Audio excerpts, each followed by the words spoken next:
Hey, what's going on, everybody? It's Not Your Average Josh back here for another movie review, and today I am reviewing the movie Air, the new story about Michael Jordan and how the Air Jordans all came to be. It is, of course, directed by Ben Affleck and is also written by Alex Convery. But before I get into my movie review, I do want to say hit that like button, leave a comment, and hit that subscribe button if this is your first time watching any of my videos, or if you're a returning viewer, any support for this channel is very much appreciated. You can also follow me on TikTok and add me on Snapchat, where I will post content similar to this. But as you know, if you've seen any of my videos before, most of my content will be here on this YouTube channel, Not Your Average Josh. So again, I appreciate all the support that is given.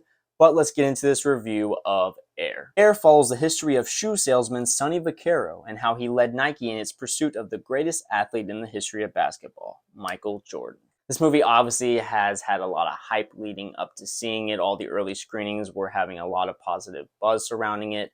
And it is a story that I was very much interested in. Growing up, basketball and football were really the two main sports in my house that we watched. Basketball really being my #1 favorite sport. I played it a lot growing up, and I still watch it a lot today. But of course, being born in 1998, I missed the Michael Jordan run that he had, of course, in the NBA, being the best player. Born a little bit too late for that, but of course, as a fan of the NBA, I know a lot about Michael Jordan. I really enjoyed The Last Dance documentary that came out a couple years ago. I think it was around when COVID started. But in terms of this story, I didn't know much about how the shoe came to be, really. Obviously, I knew about the Air Jordans. I mean, who doesn't?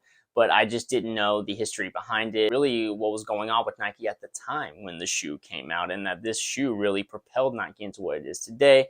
I did not know all of that, and it was really great to watch this movie and to get all that info within this. And of course, like any semi-historical movie, I guess you'll say, it has text at the end of the movie telling you what happened to each character that was involved in this movie and where the company Nike went from here and how well Jordans did after it. It did that very classic cliche text at the end of the movie, I'm sure that you all are familiar with. And the cast for this movie is just stacked. Matt Damon as Sonny Vaccaro, Jason Bateman as Rob Strasser, Ben Affleck as Phil Knight. Chris Messina was great as David Falk. He had probably the funniest moments for me in the movie. Viola Davis is as great as ever as Delanice Jordan, Michael Jordan's mom. Just really some very emotional moments for her where you really felt like she was Michael Jordan's mom and that she was the person that, from what little I actually know about Michael Jordan's real life mom, she played that so well, being that stern mom who just wants the best for her kid, but is also not going to let anyone take advantage of her kid. Very great mom role model and really trying to lead Michael Jordan in the right direction. Viola Davis was just perfect for this role, and she killed it. Julius Tenen played James Jordan, Michael's dad. He was always great, constantly giving the looks of just like, there will be certain moments that happen in this movie, and he just gives these certain moments where he just looks around, he's like, oh, like I'm sure you've seen them over the trailer where he's like, oh man, here we go. He just has like so many moments where like he's just, it's like he knows how good his son is, and he's excited for everything that's happening. That's just what it felt like. He was like, whether it was selfish or not, like because it's his son, or they just generally happy about Michael Jordan. It's just every moment, like whether he's talking to Nike in the interview process in this movie, he's just constantly just like, oh man, they talking good about my son again. I don't know. He did a good job. Didn't really have much to do, I guess, in the overall grand scheme of things. Viola Davis had way more to do as Dolores Jordan. I thought Chris Tucker was really good in this movie. He actually surprised the hell out of me. I haven't seen him in anything in a long while, and he felt like he was still like on his A game. Like he was very funny, but also really quick with the dialogue, as he is apt to do. And he just felt like he was just on point, man. Like he has been ready, man. Let's get that Rush Hour 4 movie going is all I'm saying, all right? Marlon Wayans also had, I'd say, a cameo more or less in this movie. He gets very limited screen time, and he was good. You know, people are going to talk about it just because he is Marlon Wayans, but honestly, I will say if he was just a no-name actor, it would just be another thing. Like it's just the fact that Marlon Wayans is known, and you know, of course, he deserves that. You know, he's obviously done a lot of great things in his career. But it just, in terms of this movie, he was in it. It was cool. Nice little cameo. It was cool to have him in it. He played his limited role very well. But I will say, overall, I really did want to like this movie more. I wanted to really love it, and I didn't love it. I I liked it. I thought it did this story very well. This real story. Of course, there was moments that were amplified for the movie, but I thought it really played it very well. The dialogue, the writing was all very well on point. This movie's pacing, I thought, was really well done. Also, just everyone involved here, with Matt Damon as Sonny Vaccaro, you really felt like he was this dude that is just hustling, has all this basketball knowledge, and you really did feel like he saw this guy, Michael Jordan, and is like, this guy is going to have a chance to take our company to the top because we got to get him because he is going to be the best in the league. And with that, I did have a little bit of like, what did Sonny Vaccaro, again, I don't know the real story, the ins and outs of it, but I did wonder, I'm like, did Sonny Vaccaro really champion Michael Jordan this well, when he was just coming out of college? There was elements where I was like, is that really what happened? But still, overall, Matt Damon played that part very well. You believe that Sonny Vaccaro, was completely convinced that Michael was going to be the best thing. His chemistry with Ben Affleck as Phil Knight, I definitely think they were my two favorite characters in the movie. Just the chemistry they had together where they would argue at times about certain specific things, analytics, or how they're going to get a goal accomplished so they can get to this goal with hopefully eventually signing Michael Jordan to Nike and getting the Air Jordan made and everything. In the whole process, just anytime they would be alone talking, again, they would argue, but then they would be, you could tell they had that companionship and that friendship to be able to argue the way they do sometimes, but not let it fracture or split them apart as friends or coworkers. They explain in the movie how they've been working together for years, and so you really feel like they have been. You really feel that close relationship with their performances in this movie. Jason Bateman coming in, playing a very Jason Bateman-like character, something that you've seen in other movies. Not that he always plays the same exact character, but there's some euphemisms in this movie, some dialogue that feels very in the pocket of Jason Bateman. As Rob Strasser was also in this office working with Phil Knight and Sonny Vaccaro to try and to get Michael Jordan signed here. That's really the main plot of this movie. That's what this is all leaning towards.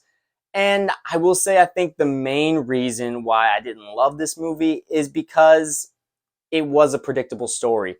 There was nothing in this movie that surprised me or was like, oh my God, I can't believe that. Yeah, there's certain facts within this story that were very interesting and were great to know and awesome perspective on this story. But in the end, if you know anything about basketball, and of course I'm a huge fan of NBA, you know that obviously Michael Jordan signed to Nike and he's going to get the Air Jordan. So there was a certain level of mystery and intrigue that in a movie maybe like a Moneyball, where I don't know baseball as much, there was more intrigue as, okay, what's going to happen here? Whereas this movie, there was no mystery at all. Not that it needed to be an overwhelming amount, but there was just part of me where I was like, okay, I know this is going to work out for them in the end.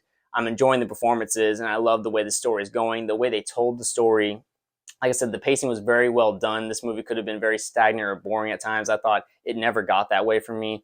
I really did enjoy all the technical aspects of this movie. It was just the fact that I knew what was going to happen with this movie, and so it just took that certain level of impact out for me when it finally does. The goal finally gets reached at the end of this. But again, overall, on a technical level, I think this movie is very well done. The acting is all very nice. Ben Affleck, directing style. There was some nice soundtrack choice in this movie. The way the editing was done was fairly unique, especially for a movie like this. And that's where I do agree with what a lot of people have said, where this is a very unique way to tell this type of story. And so in that, I do appreciate it a lot as well. Really, as I said, where I get hung up on is just knowing what's going to happen in the end already from the beginning of this movie takes a little bit of that impact out for me. And while I can still enjoy and appreciate it, I don't get that, oh man, I love this movie. It just took me off my feet. I liked it, and I kind of wanted to love it. But anyways, that's really my main thoughts on this movie. I'm going to give Air a 8.5 out of 10. Really good movie still. I don't necessarily know if it's going to be like Oscar nominations, and like I know some people are saying it's their favorite movie of the year so far. I've seen a lot of people that I really respect and watch. A lot of them have said this is their favorite movie of the year so far. I still, for me, have John Wick Chapter 4 over this. I would put Mario over this, and I rated it a little bit higher as well. just had more fun with that movie and just more of a good time, and have either the same or even maybe even less qualms with those movies than I do with this movie, where again I don't have any necessarily outright negative things to say about this movie. It's just more personal reasons why it's not higher. It's probably in that top 5, but I still think John Wick 4, I just had such a good time with that movie, man. It was just such a blast. If you haven't seen my John Wick Chapter 4 review, you could probably go see it. It might be in the description below. If it's not, you can go to my channel and find that John Wick Chapter 4 review. What did you guys think about the movie Air? Have you seen it yet? If not, are you planning to see it? And if you did you like it? Did you not like it? Are you more in the middle? Whatever you think, leave a comment down below. I love to hear people's thoughts and engage, getting back and forth conversation with people. You know, I think that's one of the most, if not the most fun things about doing this, you know, online. Obviously, I don't have too many subscribers, but I think it's just fun to engage and talk with people about the movies and why they like certain movies, and you know, just get in conversation with people. I think it's just fun as a movie fan to do it in a nice way, of course, in a nice way that's not ugly, where you're name calling and shit like that. If this is your first time watching any of my videos, or if you're a returning viewer, hit that subscribe button as well. Any support for this channel is very much appreciated. So trying to grow the channel just little by little here. You can also follow me on TikTok, and you can add me on Snapchat, where I will post content similar to this. But for the most part, my content will be here on this YouTube channel, Not Your Average Josh. You look for more videos very soon, and I will talk to you guys later.